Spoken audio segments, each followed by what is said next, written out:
Hi, my name is Beth. I work at the Cobb County Public Library in Cobb County, Georgia, and I'm going to read a book. It's called Bear Says Thanks by Karma Wilson and Jane Chapman, the creators of the internationally best-selling Bear Snores On. I hope you enjoy.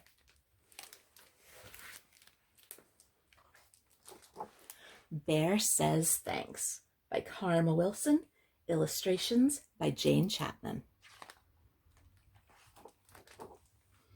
All alone in his cave, Bear listens to the wind.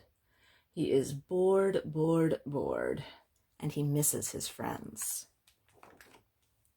I could make a big dinner, a feast I could share. But he looks through his cupboard, and the cupboard is bare. Now, quick note, this does not mean that his cupboard has turned into a big furry animal. It just means that there's nothing in it. Just like if you have bare feet, they have not turned big and furry.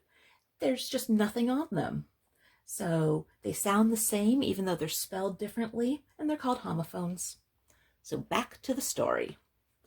He looks through his cupboard, and the cupboard is bare.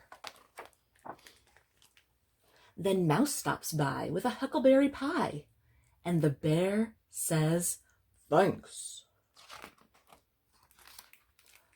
Bear says, "Goodness me, a delectable pie.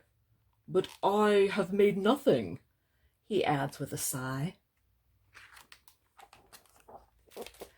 Then they hear, "Hi-ho!" and they both see Hare with a big batch of muffins at the door of the lair. Hare hurries in from the cold rushing wind, and the bear says, "Thanks." "Of course," says Hare. Then he points to the door. "Here comes Badger. He's got even more." "Brr," says Badger as he tromps inside. He sets down his pole and he smiles real wide. "I'm back from a stroll at the old fishing hole." And the bear says, "Thanks." Then Gopher and Mole tunnel up from the ground. "We have warm honey nuts. Let's pass them around." There's a flap and a flitter and a flurry in the den, when in flutters Owl with Raven and Wren. "We have pears from the tree and herbs to brew tea." And the bear says, "Wait!" Bear mutters and he stutters and he wears a big frown. Bear sighs and he moans and he plops himself down. "You have brought yummy treats. You are so nice to share. But me, I have nothing. My cupboards are bare."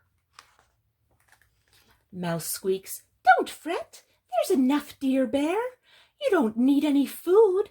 You have stories to share." His friends hug him tight. "It will be all right." And the bear says, "Thanks." They lay out their feast on a quilt on the ground, and the bear takes a seat while his friends gather round. In a cave in the woods, in a warm, bright lair, the friends feel grateful for their good friend Bear. They pass around platters, they tweet and they chatter, and they all say thanks. Well, thank you for listening to Bear Says Thanks.